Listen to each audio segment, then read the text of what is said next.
All right, here is a fantastic solution for number 8. So we want to prove that ZP is a field if and only if P is a prime. And yeah, that's totally true. If you had Zn where n was a composite, that would not be a field for several reasons, right? There'd be zero divisors and there'd also be people lacking inverses. But if it's prime, then it all works out great. It does work out to be a field. So let's see why that is. So first, suppose that P is a prime, and pick an element in there, and suppose that M has no inverse, right? So they picked an element which does not have an inverse. Now, if this is a field, then there's only one person who doesn't have an inverse, and that's 0. If we're in a field, then everybody besides 0 has an inverse. So let's see what happens if we start off by assuming that M does not have an inverse. Well, this person went on to say that let's see what happens if you take M and you multiply it by everything. Well, if it doesn't have an inverse, then none of those are equal to 1. And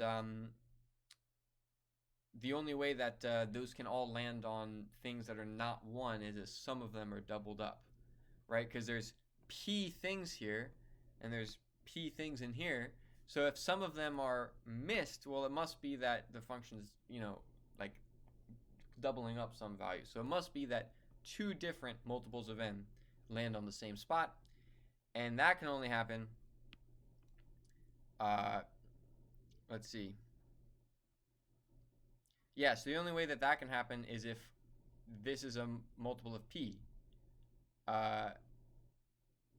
Well, P has no factors, so the only way that can happen is if one of these individually was a multiple of P. And if A and B are different, then there's no way that's a multiple of P. So the only way that can happen is if M were 0. So that was a chain of reasoning to figure if M has no inverse, then M is 0.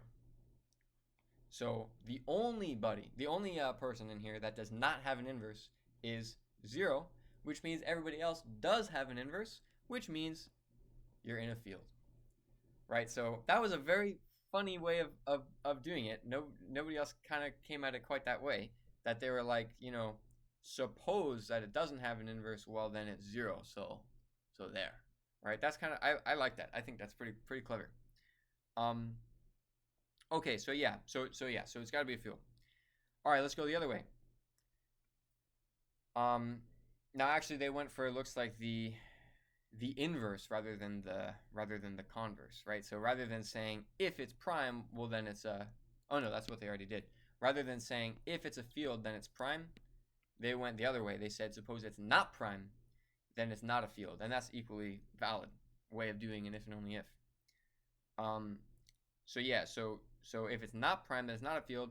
Well, this part's easy. If it's not a prime, then there's some way you can multiply 2 things to make it. But that means x times y, x times y is p in the regular integers, but that means in ZP, x times y is 0. And that's a problem because it's not supposed to have 0 divisors, right? So it turns out that if p is not prime, then ZP has 0 divisors, which means it's not an integral domain, so it's definitely not a field. So there you go. So yeah. So if it's prime, then it's a field, and if it's not a prime, then it's not a field. So that is an if and only if proven. Love the little square. You earned it. All right. Next one.